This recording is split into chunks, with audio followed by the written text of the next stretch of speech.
Doctor महिला की शर्त उठाता है। उसकी पीठ बुरी तरह संक्रमित हो चुकी है और भी बुरा। जब वह चिमटी से वायरस का नमूना इकट्ठा करता है तो उसे कुछ भी महसूस नहीं होता। केवल एक अचानक ठंडक उसके शरीर में दौड़ जाती है। माइक्रोस्कोप के नीचे फफूंद एक वायरस की तरह व्यवहार करते हैं। वे कोशिकाओं पर आक्रमण करते हैं और भयावह गति से प्रजनन करते हैं। शुरुआत में डॉक्टरों को लगता है कि यह खोज उन्हें नोबेल पुरस्कार दिलाएगी, लेकिन चीजें एक अंधेरा मोड़ ले लेती हैं। 10 मिनट बाद उसका दायां हाथ हिंसक रूप से मरोड़ने लगता है। एक रहस्यमय शक्ति उसके शरीर में फैल जाती है, उसे डरावने तरीकों से बदल देती है। जब डॉक्टर वापस अवलोकन कक्ष में दौड़ते हैं तो अपने सामने के दृश्य को देखकर जम जाते हैं। कुछ दिन पहले जीव विज्ञानी डाना और कर्नल को एक अज्ञात बीमारी के नमूने इकट्ठा करने के लिए आर्कटिक भेजा गया था। वहाँ पहुँचने पर एक आदमी उन्हें तुरंत चले जाने की चेतावनी देता है। वह दावा करता है कि एक भयावह प्राणी भूमिगत सील है, यदि उसे मुक्त कर दिया गया तो वह दुनिया को नष्ट कर सकता है। फिर वह लिफ्ट से नीचे चला जाता है। उसकी चेतावनी के बावजूद कर्नल सैनिकों को गेट खोलने का आदेश देता है। जैसे ही वह खुलता है एक फटेहाल महिला बाहर फूट पड़ती है। सब स्तब्ध रह जाते हैं। वह 200 डिग्री की गर्मी में कैसे जीवित रही। विशेषज्ञ उसकी जांच करते हैं और भयानक दृश्य सामने आता है। वे समझते हैं कि वायरस घातक है, लेकिन जिज्ञासा हावी हो जाती है। फिर अकल्पनीय घटना घटती है। आगे जारी रहेगा।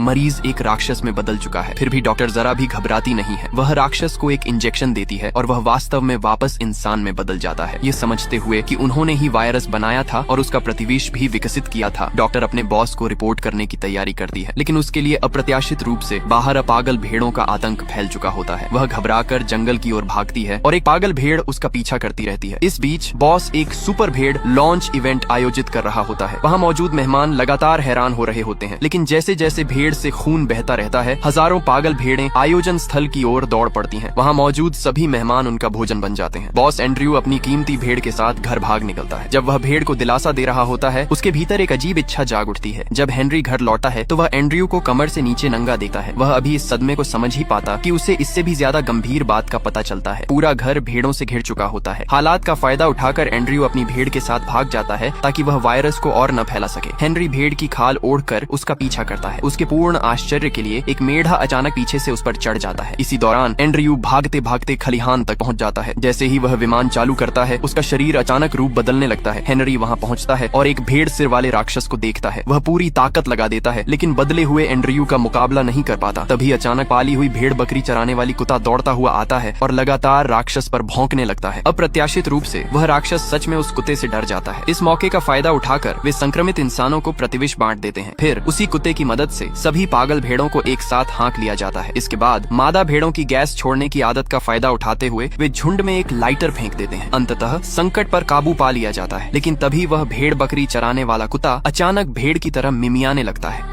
अन्ना का पेशा भूत की भूमिका निभाना था। जब वह आत्मा का अभिनय करती थी तो वह असली भूत से भी ज्यादा डरावनी लगती थी। हालांकि धीरे धीरे उसके आसपास के लोगों ने कुछ अजीब घटनाएं नोटिस करना शुरू कर दिया। अन्ना का रंग लाए पीला होता जा रहा था और वह जोर जोर से खांसती थी, लगभग खड़े होने में असमर्थ। फिर भी निर्देशक और स्टाफ ने अन्ना की हालत पर ध्यान नहीं दिया। वे केवल शूटिंग शेड्यूल की चिंता कर रहे थे और घर जाने के लिए उत्सुक थे। उस रात भूत वाला दृश्य फिल्माया जाना था, लेकिन लंबे समय तक इंतजार करने के बाद भी अन्ना दिखाई नहीं दी। सेट पर माहौल तनावपूर्ण हो गया। निर्देशक ने अचानक कट बोल दिया। सभी उलझन में थे, सोच रहे थे कि वह हिल क्यों नहीं रही है। जब लाइटें जलाई गईं, तो उन्होंने अन्ना को जमीन पर बेहोश पड़ा पाया। उसके परिधान पर खून के धब्बे थे। स्टाफ तुरंत अन्ना को अस्पताल ले गया। जब उसे थोड़ी होश आई तो उसने जोर देकर कहा कि वह ठीक है और बात गंभीर नहीं है। अन्ना ने यहाँ तक कि जैक से उसे वापस ले जाने के लिए कहा ताकि वह दृश्य की शूटिंग जारी रख सके। जैक ने कुछ नहीं कहा, उसने बस उसे ऑपरेशन रूम में धकेल दिया। दुर्घटना के बावजूद शूटिंग नहीं रुकी। निर्देशक ने पहले अन्य दृश्यों को फिल्माने का निर्णय लिया, लेकिन जैसे ही सभी काम जारी रखे हुए थे, एक भयावह घटना घट गई।